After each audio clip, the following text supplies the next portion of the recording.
ইচ্ছা ছিল অভিনেতা হওয়ার, সেই লক্ষ্যে চেষ্টাও চালিয়েছিলেন। তবে অর্থাভাবে তা আর হয়ে ওঠেনি এই যুবকের। বর্তমানে রাস্তার ধারে দোকান দিয়েছেন তিনি। পূর্ব বর্ধমান জেলার একটি অন্যতম জায়গা হলো কাটোয়া।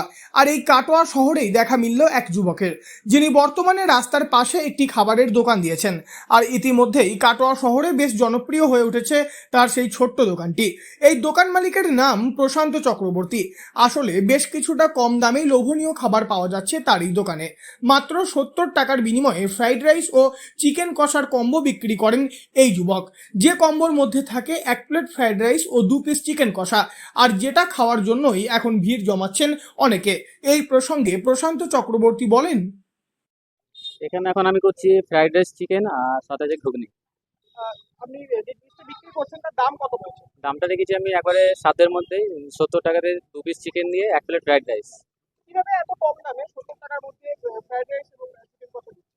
এবার দিচ্ছি বলতে, কারণ আমি সবকিছু বাড়িতেই নিজে করি, বাজার করে, হ্যাঁ।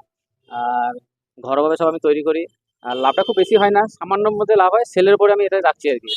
খুব সামান্য পরিমাণে লাভ করে সেলের উপর আমি এর করছি। আগে কি তো আমি একটা দোকানে কাজ করতাম, সেখানে কাজ করে দেখছিলাম সংসার চালাতে খুব কষ্ট হচ্ছিল।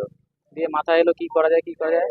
দিয়ে হঠাৎ একদিন বাড়িতে বসে ভাবনা চিন্তা করতে করতে মাথায় এলো যে একটা কোনো ব্যবসা করি, ইউনিক কিছু ব্যবসা করি যেটা আমাদের কাটা হয়তো কম আছে। হ্যাঁ, দিয়ে মাথায় এলো একটা ফ্রাইড রাইসের দোকান করি। আমাদের কাটোতে এই জিনিসটা কম আছে, আর দামটা যদি একটু কম রাখতে পারি, কমের মধ্যে যদি সবাইকে ভালো খাওয়াতে পারি, তাহলে নিশ্চয়ই মানুষ আমার কাছে আসবে। এবং সেই থেকে ভাবনা থেকেই হঠাৎ একদিন শুরু করে দিলাম। উচ্চ মাধ্যমিক পাশ করেছেন প্রশান্ত, তবে আর্থিক অবস্থা খারাপ থাকার কারণে আর পড়াশোনা করা হয়ে ওঠেনি।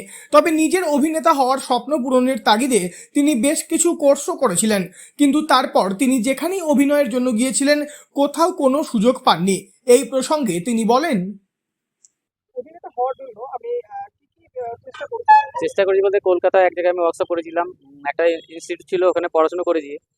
তারপর এবার ওখান থেকে পড়াশোনা করার পরে কি নিয়ে পড়াশোনা করেছিলেন? ওই অভিনেতা মানে অভিনয় নিয়ে আর কি, অভিনয় নিয়ে কোর্স করেছিলাম। কতদিনের আর কোর্স? ওটা ছিল মোটামুটি 6 মাস। আরেকটা কোর্স করেছিলাম আপনার যাত্রা একাডেমি আছে চিতপুর, বাগবাজারে। ওখানে 15 দিনের একটা ট্রেনিং ছিল, সরকারি হিসেবে করেছি এটা। ওখান থেকে সার্টিফিকেট পেয়েছি।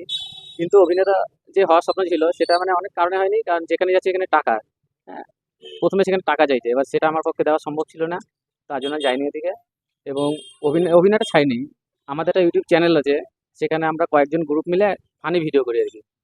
অভিনেতা হওয়ার স্বপ্ন থাকলেও টাকার কাছে হার মানতে হয়েছে প্রশান্তকে। তাই বর্তমানে সংসার চালানোর তাগিদে তিনি শুরু করেছেন কাটোয়া শহরে ছোট্ট এই ব্যবসা। কাটোয়া শহরের স্টেশন বাজারে কার্তিকদার চায়ের দোকানের কাছেই রয়েছে এই প্রশান্ত চক্রবর্তীর খাবারের দোকান।